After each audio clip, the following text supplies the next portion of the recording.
I was not so frightened in the war zones of Angola or Rwanda.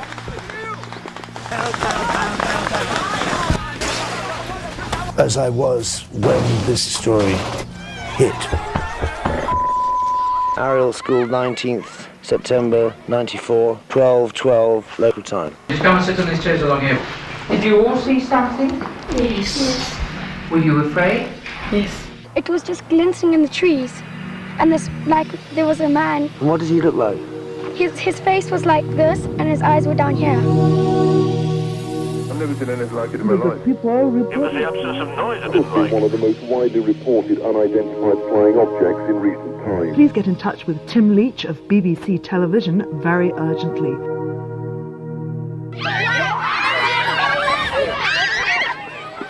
It had a silver, but that was down the bottom, across it. Sure it wasn't a Harrier jump jet or an aircraft? No. Something that the Zimbabwe Air Force It was have got? in a disc.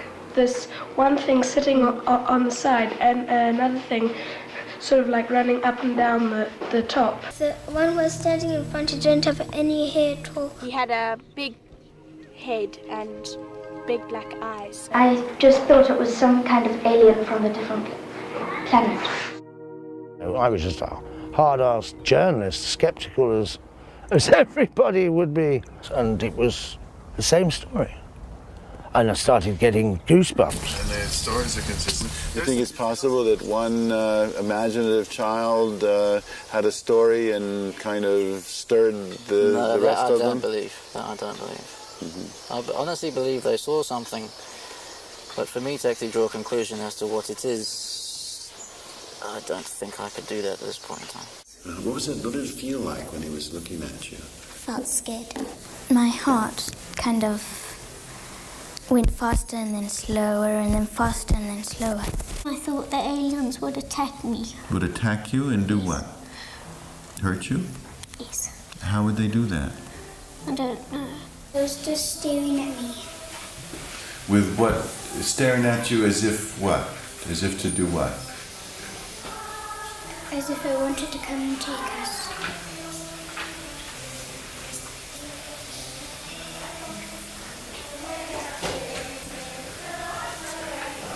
One thing I've told everybody is that you must realise we are dealing with children here. Right. And sometimes the imagination can get carried away with them.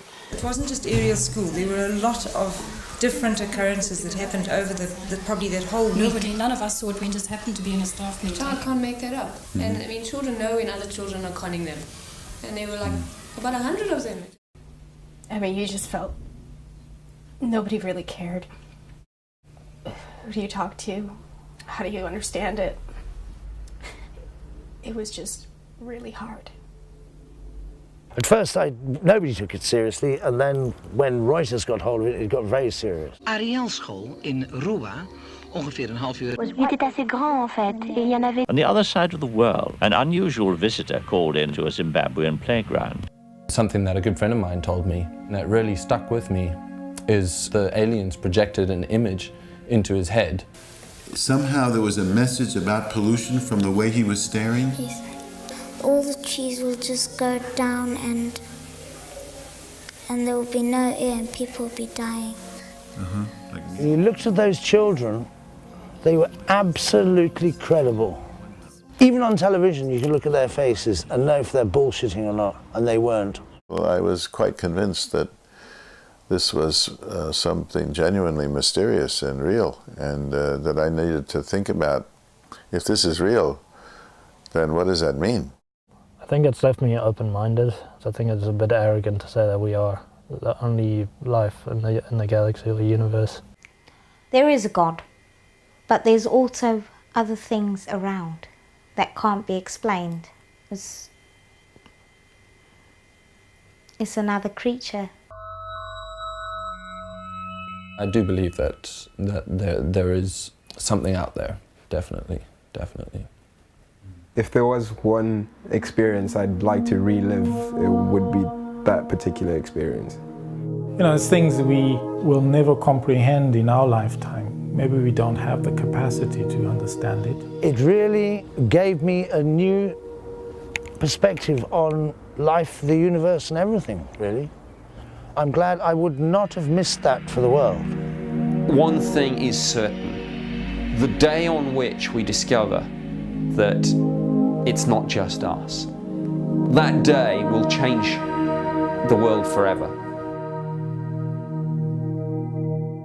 We concluded it was true. They had seen these little people. And if you saw him again, what would you do? I'll ask him some questions. What would you like to ask him? I'll ask him what is he doing on Earth and what does he want with us.